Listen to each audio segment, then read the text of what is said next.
नमस्कार भक्तों, क्या आप जानते हैं कि महाशिवरात्रि को महान रात क्यों कहा जाता है? महाशिवरात्रि क्यों मनाई जाती है? क्यों इस रात शिवलिंग पर जल चढ़ाया जाता है? क्यों लाखों लोग रात भर जागकर ओम नमः शिवाय का मंत्र जाप करते हैं? महाशिवरात्रि सिर्फ एक पर्व नहीं है, ये वो रात है जब भगवान शिव सबसे पहले ज्यादा कृपा करते हैं। आज इस वीडियो में हम जानेंगे महाशिवरात्रि क्यों मनाई जाती है, इसके पीछे की पूरी कथा और इसका आध्यात्मिक रहस्य। वीडियो अंत तक जरूर देखिए। महाशिवरात्रि का अर्थ होता है भगवान शिव की महान रात। ये फाल्गुन महीने की अमावस्या के पास आने वाली चतुर्दशी तिथि को मनाई जाती है। शास्त्रों में कहा गया है कि इस रात शिव तत्व पृथ्वी पर सबसे अधिक सक्रिय होता है, इसलिए इसे साधना, भक्ति और आत्मशुद्धि की रात माना गया है। भक्तों, सबसे प्रसिद्ध कथा है भगवान शिव और माता पार्वती की विवाह की कथा।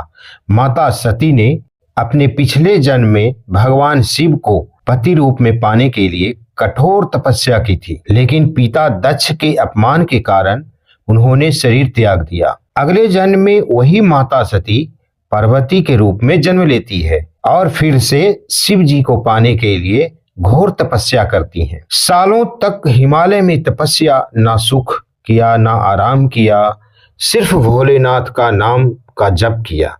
आखिरकार शिव जी प्रसन्न होते हैं और फाल्गुन मास की चतुर्दशी को माता पार्वती को पत्नी के रूप में स्वीकार करते हैं।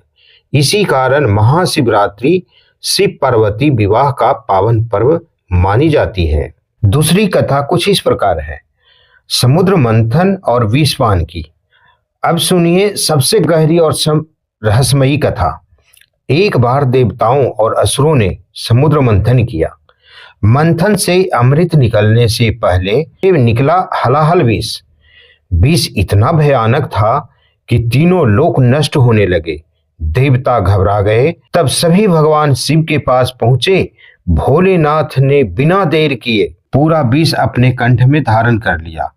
माता पार्वती ने उनका कंठ पकड़ लिया जिससे विष नीचे न जाए। इसी कारण शिव जी का कंठ नीला पड़ गया। नीला कंठ पड़ने के कारण शिव जी का नाम पड़ा नीलकंठ। कहा जाता है कि ये घटना महाशिवरात्रि की ही रात घटी थी, इसलिए इस रात शिवलिंग पर जल चढ़ाकर उनके कंठ को शीतल किया जाता है। तीसरी कथा है ज्योतिर्लिंग प्रकट होने की कथा। क्या आप जानते हैं ज्योतिर्लिंग प्रकट कब हुई थी? एक बार ब्रह्मा और विष्णु जी में श्रेष्ठता को लेकर विवाद हो गया।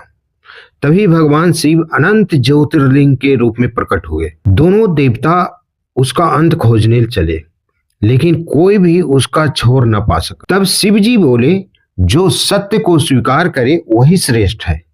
ये ज्योतिर्लिंग महाशिवरात्रि की रात प्रकट हुआ था, इसलिए इस दिन शिवलिंग पूजा का विशेष महत्व है। महाशिवरात्रि की रात को रहस्य शास्त्रों के अनुसार इस रात शरीर और आत्मा का संतुलन आसान होता है, इसलिए व्रत रखा जाता है, जागरण किया जाता है, मंत्र जप होता है। रात भर जागना मतलब अज्ञान से जागना, अहंकार से जागना, आत्मज्ञान की ओर बढ़ना। महाशिवरात्रि हमें यह सिखाती है, त्याग करना सिखाते हैं, संयम करना सिखाते हैं, सरलता से रहना सिखाते हैं और सच्चा प्रेम करना सिखाते हैं। उन्हें ना सोना चाहिए ना महल, बस एक छोटा जल और सच्चा मन चाहिए। भक्तों, महाशिवरात्रि सिर्फ पूजा का दिन नहीं, ये अपने भीतर शिव को जगाने की रात है। अगर इस रात आपने सच्चे मन से भोलेनाथ को याद कर लिया तो समझिए भगवान शिव आपके सुन चुके हैं। कमेंट में लिखना न भूलें ओम नमः शिवाय और इस पावन कथा को अधिक से अधिक लोगों तक पहुंचाएं, जिससे आपका भी भला हो और दूसरे सुनने देखने वालों की भी भला हो। जय भोलेनाथ। अगर आप चाहें तो इस वीडियो को लाइक और सब्सक्राइब भी कर सकते हैं। ओम नमः शिवाय।